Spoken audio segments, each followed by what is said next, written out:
Hello, good evening everyone. Welcome on my channel CMA Hemant Kumar, and today we are discuss about something different topic.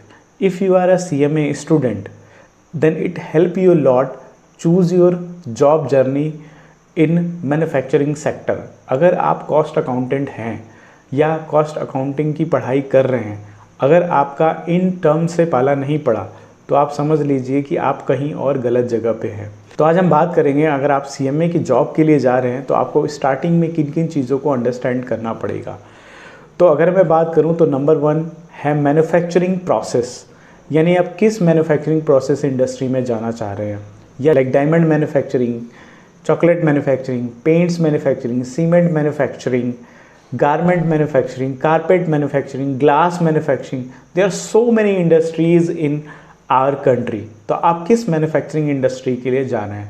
तो every manufacturing industry has a different process. किसी भी product को बनाने के लिए हर manufacturing industry का जो product होता है वो एक प्रोसेस से होके गुजरता है, और हर मैन्युफैक्चरिंग इंडस्ट्री का अपना अलग प्रोसेस होता है। तो सबसे पहले आप ये डिसाइड करिए कि आप किस मैन्युफैक्चरिंग इंडस्ट्री के लिए जा रहे हैं, चाहे वो कोई सी भी हो जो मैंने बताई।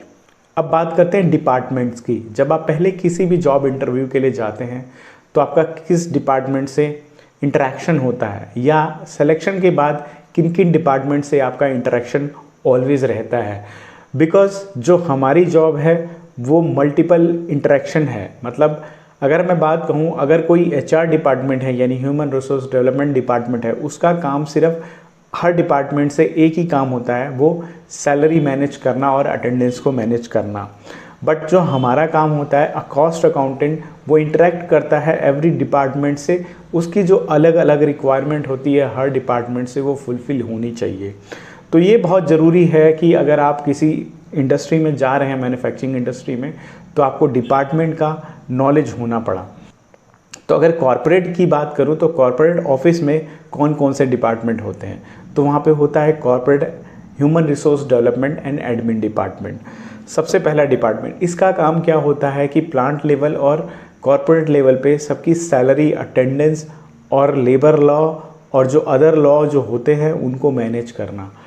फिर हम बात करते हैं दूसरा डिपार्टमेंट जो आता है प्रोक्योरमेंट डिपार्टमेंट। ये बहुत ही इंपॉर्टेंट डिपार्टमेंट होता है, और ये जो डिपार्टमेंट होता है ये एक मैन्युफैक्चरिंग इंडस्ट्री का फाउंडेशन होता है, क्योंकि इसका काम होता है कि रॉ मटेरियल परचेज करना, जो इंडस्ट्री को स्पेयर्स एंड कंज्यूमेबल चाहिए उसको एक फीजिबल प्राइस पे परचेज करके लाना और प्लांट को दे देना। फिर आता है स्टोर डिपार्टमेंट। स्टोर डिपार्टमेंट का काम ये होता है कि वो परचेज डिपार्टमेंट की परचेज की हुई चीज़ों को स्टोर में रखता है, उसको रिक्वायरमेंट के हिसाब से इन और आउट करता है। फिर आता है अपना भाई का डिपार्टमेंट जिसे बोलते हैं अकाउंट एंड फाइनेंस डिपार्टमेंट। ये डिपार्टमेंट क्या करता है आप लोग बहुत अच्छे तरीके से जानते हो, क्योंकि आप पढ़ रहे हो, मुझे इतना ब्रीफ करने की ज़रूरत नहीं है, बट फिर भी मैं बताता हूँ। ये डिपार्टमेंट क्या करता है, हर ट्रांजैक्शन को जो मॉनेटरी टर्म में हुई है इसको रिकॉर्ड करना, और रिकॉर्ड करके एक स्टेटमेंट बनाना जो कि बैलेंस शीट की फॉर्म में होता है, पीएनएल के फॉर्म में होता है, या कैश फ्लो स्टेटमेंट की फॉर्म में होता है। आगे एक बहुत ही इंपॉर्टेंट डिपार्टमेंट होता है जिसके ऊपर पूरा प्लान टिका होता है, जिसको बोलते हैं सेल्स एंड मार्केटिंग। कहीं कहीं ये सेल्स और मार्केटिंग को अलग अलग डिपार्टमेंट में भी बनाया जाता है, और कहीं कहीं ये दोनों डिपार्टमेंट एक ही होते हैं। तो मार्केटिंग का काम होता है प्रमोशन करना, ब्रांड की वैल्यू को बढ़ाना और प्रोडक्ट की जितनी से जितनी ज़्यादा अवेयरनेस फैलाना। सेल्स डिपार्टमेंट की बात कहूँ तो ये वो डिपार्टमेंट है जिसका सारा दारोमदार होता है कि जो भी अपने पास फिनिश गुड्स बन के तैयार हो जाता है उसको मार्केट में बेचना। तो ये है सेल्स डिपार्टमेंट का काम। तो कॉर्पोरेट ऑफिसेज में ये सारे डिपार्टमेंट आपको मिलेंगे। ये बहुत ही इंपॉर्टेंट इन्फॉर्मेशन थी जो मैंने आपके साथ शेयर करी। ये इन्फॉर्मेशन अगर अच्छी लगी हो तो वीडियो को लाइक कर देना एंड सब्सक्राइब कर देना, और भी कॉस्टिंग के ऐसे कॉन्सेप्ट के लिए मेरे साथ जुड़े रहें।